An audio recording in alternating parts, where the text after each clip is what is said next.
Il est essentiel pour les parents de comprendre l'importance d'accueillir et de valider les sentiments négatifs de leurs enfants.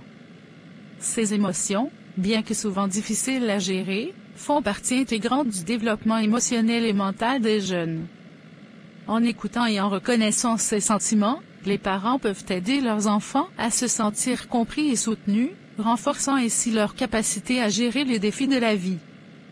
Ce scénario illustre comment un parent peut aborder une situation où son adolescent éprouve des émotions négatives, en mettant en pratique une écoute empathique et un soutien constructif.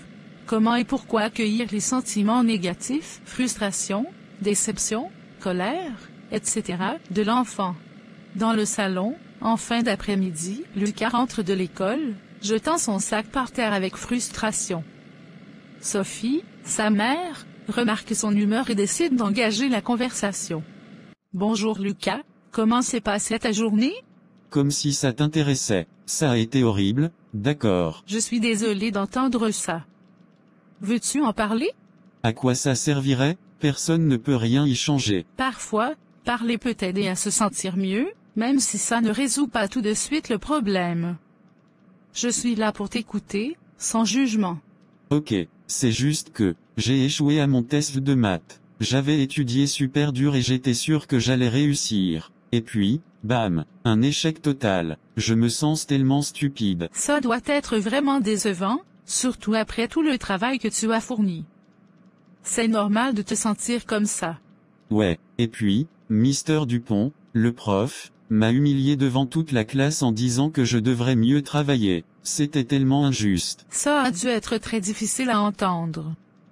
Se sentir humilié en public est vraiment dur à gérer.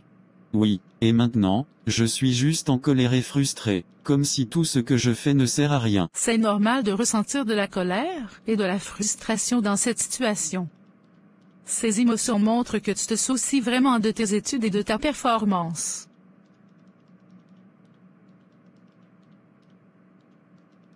Peut-être, mais que suis-je censé faire avec tous ces sentiments? Accueillir ces sentiments est la première étape. Ils sont là pour une raison, et les ignorer ne ferait que les renforcer. Ensuite, on peut trouver des moyens constructifs de les exprimer.